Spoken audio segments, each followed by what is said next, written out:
கடவுள் டிவி நேயர்களுக்கு வணக்கம்.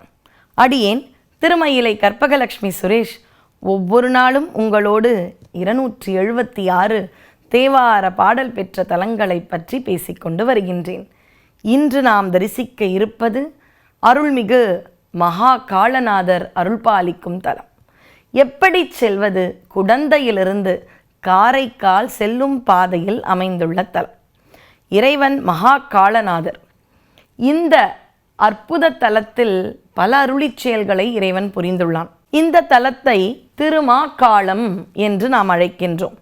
தேவார முதலிகள் மூவராலும் போற்றி புகழப்பட்ட தலம். இந்த தலம் அப்படின்னு பார்க்கும்பொழுது பார்த்திங்கன்னா ரொம்பவே அற்புதமாக இருக்குது. 118 தேவார பாடல் பெற்ற தலங்கள்னு பார்க்குறோம். 55வது காவிரி தென்கரை தலங்கள். வடகரை தலங்களை முதல்ல தரிசித்தோம், இப்போ தென்கரை தலங்கள். சில தலங்களில் இறைவன் பெருமை, சில தலங்களில் அடியார் பெருமை. அப்படி அடியாருக்கு பெருமை சேர்க்கும் அற்புத தலம் இந்த தலம். சரி, இந்த தலத்தில் காளி தேவியானவள் இதற்கு முன்பு அம்பர் அப்படின்ற தலத்தில் துர்வாச மகரிஷியின் குமாரர்களை அவள் மீது தவறாக ஆசை வைத்து உலக மக்களுக்கு இடையூறு கொடுத்ததால் சம்ஹாரம் செய்தாள். அதனால் அவளுக்கு பிரம்மஹர்த்தி தோஷம். அந்தனகுமாரர்கள் அவர்களை வதம் பண்ணதால் அம்பிகை காளிக்கு வந்த தோஷங்களை நிவர்த்தி செய்வதற்கு அவள் இந்த ஆலயத்தில் திரு மகாகாளர் அவரிடம் வந்து வணங்கி தன்னுடைய தோஷத்தை நிவர்த்தி செய்து கொண்டாள். அப்படிப்பட்ட காளி தேவியை இங்கு தரிசிக்கலாம். அப்போ சுவாமி கேட்குறார், இவ்வளோ பக்தியோடு இருக்க, நீ நன்மைக்காக தான் அவர்களை சம்ஹாரம் செய்தாய், அதனால் உன்னுடைய எந்த ஒரு பிரச்சனையும் இருக்காதுன்னு சொல்லும் பொழுது அப்போ சுவாமி கேட்குறார், என்ன வேணும் வரம்? நித்திய கல்யாணியாக நித்தியம் உங்களோட நான் கல்யாணம் பண்ணோம், அப்படி ஒரு அழகான மங்கள ரூபமாக நான் இந்த ஆலயத்தில் அருள் பாலிக்க வேண்டும் அப்படின்னு அவள் வேண்டிக் கொண்ட வரத்திற்கு இணங்க நித்திய கல்யாண பெருமானாக சிவபெருமானும் பார்வதியும் வீற்றிருக்கும் அழகான தலம்.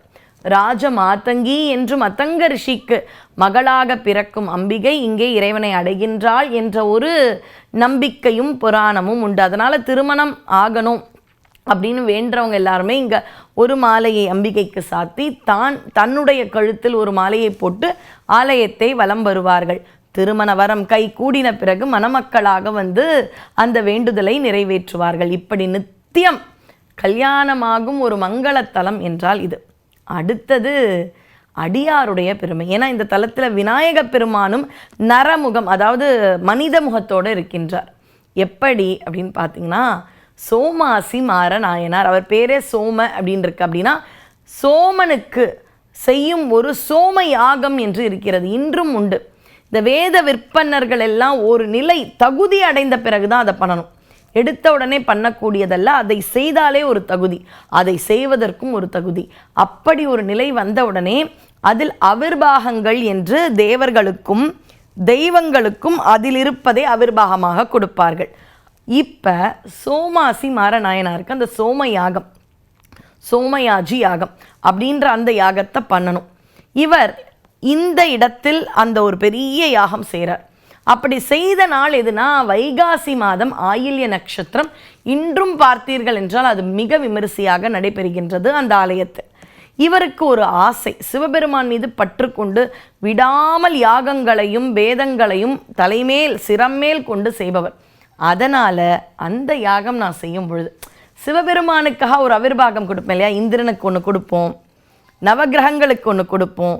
அப்படி சிவபெருமானுக்கு கொடுக்கும் அவிர்வாகத்தை சிவபெருமானே வந்து வாங்க வேண்டும் அப்படின்ற ஒரு ஆசை. அதற்கு எந்த வழியில் இதை செய்ய வைக்கலாம்னா, சிவனின் சக மார்க்கம் நண்பராக இருக்கும் சுந்தரர் மூலமாக இதை செய்ய வைக்கலாம் என்று சுந்தரரை காண விழைகின்றார். அப்போ சுந்தரர் கொஞ்ச நாள் யாரையுமே மீட் பண்ணல திருவாரூரில். ஏன்னா அவருக்கு இருமல், விடாமல் இருமல். நமக்கு கூட இந்த சில சமயம் இந்த சீசனல் காஃப் அப்படின்னு இருக்கிற மாதிரி அப்போ இருக்குது. அப்போ இவர் என்ன பண்ணுறார், அவருக்கு தெரியாமல் அவருடைய இல்லத்திற்கு தினம் தூதுவளை கீரையை கொடுக்குறார். இன்றைக்கி கூட பாருங்களேன், மருத்துவர்கள் தூதுவளை சாப்பிட்டால் சளி இருமலுக்கு நிவாரணம். இதெல்லாம் அந்த காலத்தில் முன்னோர்கள் எவ்வளவு திறமையாக செய்திருக்கிறார்கள். அப்படி தூதுவளை கொடுக்க கொடுக்க சுந்தரர் வியாதியிலிருந்து விடுபடுகின்றார். ஒரு நாள் அவர்கள் வருகின்ற இந்த சோமயாஜி யாகம் செய்யப்படுவதற்கு முன்னாடி சோமாசிமார நாயனார் வந்து சுந்தரரை காண வருகின்றார். அப்போ ரொம்ப தன்னடக்கத்தோட, ஐயா உங்களுக்கு அந்த இருமல் இருக்கும் பொழுது நான் தான் அடியேன் தான் தூதுவளை. உடனே ரொம்ப பிடிச்சிருச்சு. என்னை பார்த்தது கூட கிடையாது.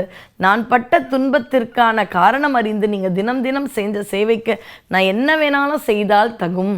இந்த ஒரு வார்த்தைக்கு தானே காத்துட்டு இருந்தார். ஆமாம், நான் ஒரு சோம யாகம் செய்ய போகிறேன். அதற்கான அவிர்வாகம் சிவபெருமானுக்கு கொடுப்பதாக நான் தீயிலிட மாட்டேன். அவரே வந்து வாங்கணும். அதற்காக நீங்கள் எனக்கு இறைவனிடம் கொஞ்சம் சொல்லணும் அப்படின்ட்டு உடனே கண்டிப்பாக வருவார் அப்படின்னு இறைவனிடம் சுந்தரர் வேண்ட, இறைவன் சுந்தரரிடம் சொல்லு போ, வைகாசி ஆயில்யத்துக்கு நான் வரேன்னு சொன்னார். ஆவணி மூலத்துக்கு குதிரை வரும்னு ஏமாத்தினா மாதிரி இல்லை, அடியவர்கள் என்றும் இறைவன் கைவிட மாட்டார்.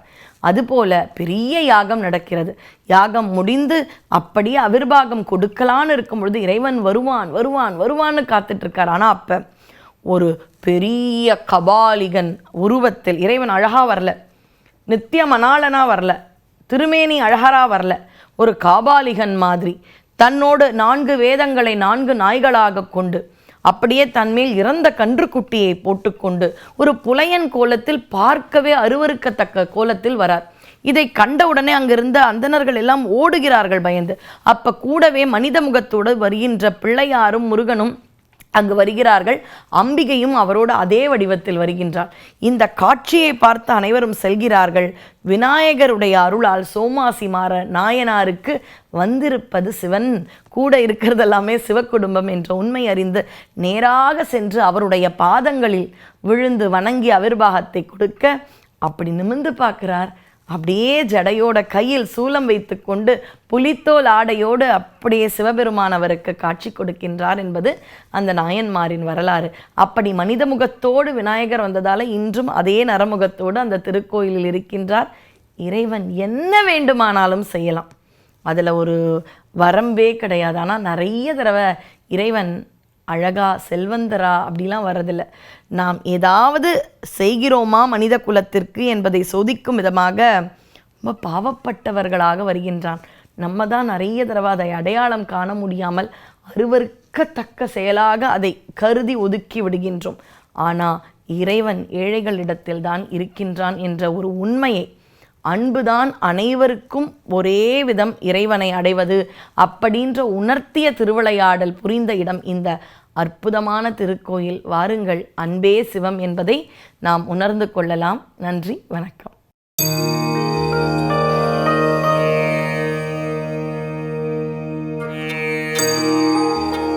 தேங்க்ஸ் ஃபார் வாட்சிங் கடவுள் டிவி. இது போன்ற ஆன்மீக வீடியோக்களை தொடர்ந்து பார்க்க கடவுள் டிவி யூடியூப் சேனலை சப்ஸ்கிரைப் பண்ணுங்க. நோட்டிபிகேஷன்களுக்கு பெல் ஐகானை பிரஸ் பண்ணுங்க. லைக் பண்ணுங்க, ஷேர் பண்ணுங்க.